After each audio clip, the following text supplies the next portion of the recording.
Hello everyone and welcome back to Nanmu November. Today we'll be taking a look at their Sinoceratops, also from 2019. This has certainly become the star ceratopsian of the Jurassic franchise, featuring predominantly in Fallen Kingdom and later in Camp Cretaceous. Sorry Triceratops.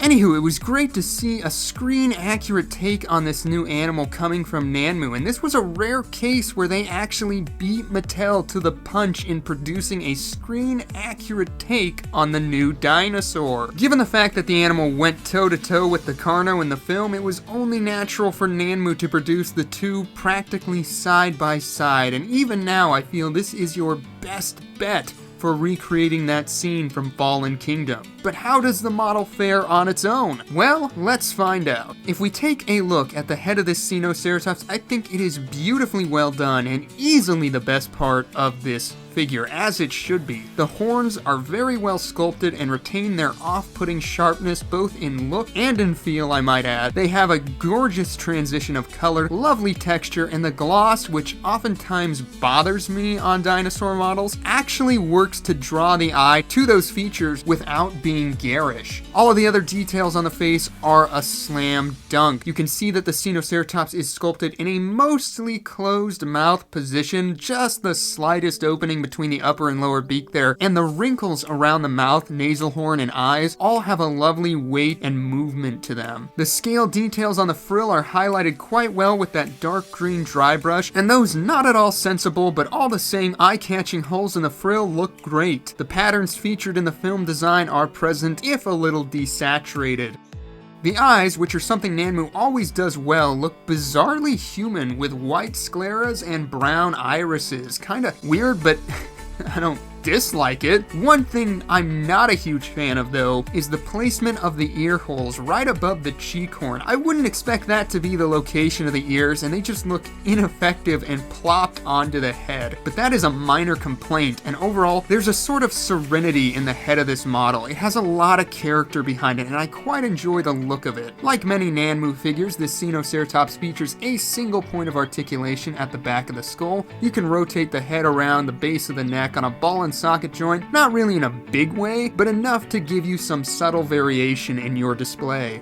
Moving down the length of the body of this Sinoceratops, the finer details on this figure are much more rudimentary than that of yesterday's Indoraptor, and without the dry brushes of paint, I don't really think they would be all that noticeable. That being said, the sagging skin and wrinkles, particularly around the gut and the limbs, looks absolutely fantastic. There's a real weight to them as they sag on the animal and buckle or pull with the movement of its limbs. It looks great, and as an added bonus, it really helps to disguise the seam lines at the joints of the figure. Yeah, I definitely think there's a pachyderm quality to the overall aesthetic of this model, right down to the bumpy skin on the thighs and shoulders, which is certainly fitting given the animal's rhino-like appearance. The underbelly also features some awesome folding and wrinkling skin. It almost looks like the Sino has a dewlap of sorts, which is interesting but pretty cool nonetheless. The robust looking legs are quite beefy and feature some great folds of skin around the joints as well as some lovely muscle tones. The toe claws are painted in a brownish tone and feature some black and gray weathering and muck to bring them to life. Even though there isn't a ton of fine sculpted detail past the frill, I still think this model is well sculpted enough to have some life to it. As far as the paint job goes, this is probably the saving grace to the lack of detail. There is a lot going on in terms of color, and the transition between the colors is just gorgeous. From the cream underbelly to the golden flanks and the green dorsal coloration, it all works to guide your eye across the model, and the dry brushed forest green really adds some life to it. It looks very similar to the film counterpart, and as you've heard me say before, I almost always prefer that to some new whacked out color scheme on these models that were inspired by a specific look. As far as the pose goes, it's very calm. The animal is just lumbering forward with its left arm striding ahead as the left leg braces and the right appendages rest. It doesn't appear to be in a hurry or anything, it's just walking along, minding its own. I said that the head of this model has a very serene look to it, and I think that's honestly just the vibe the whole figure gives off. It's not overly busy in terms of detail, it's not posed in some dramatic fashion, and the paint job isn't overly vibrant. It's just a very peaceful looking figure, which I think is a nice departure from what I'm used to.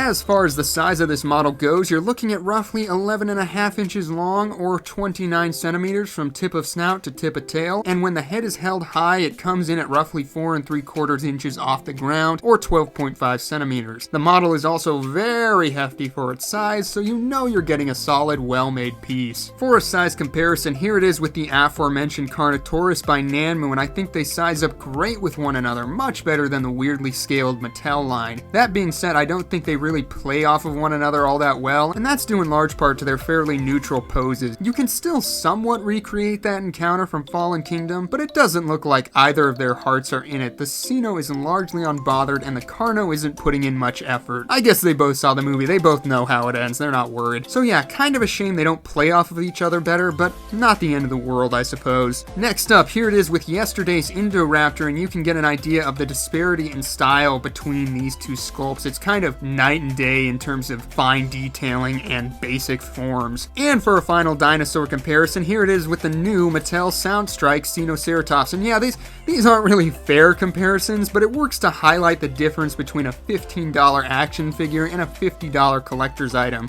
And one of them is much more accessible, meaning you probably have it and can get a better idea of the size to expect from this Nanmu figure. I actually think there are some areas on Mattel's Soundstrike figure that feature some crisper details than the Nanmu offering, so definitely props to Mattel for that. And of course, we've got Chris Pratt once again in an unfavorable situation. This is where the neck articulation is kind of fun, because you can make the Sino look down just like in the film. Again, I think the scale here is quite good, so you can recreate that scene from Fallen Kingdom where Chris Pratt is saved by a Sino.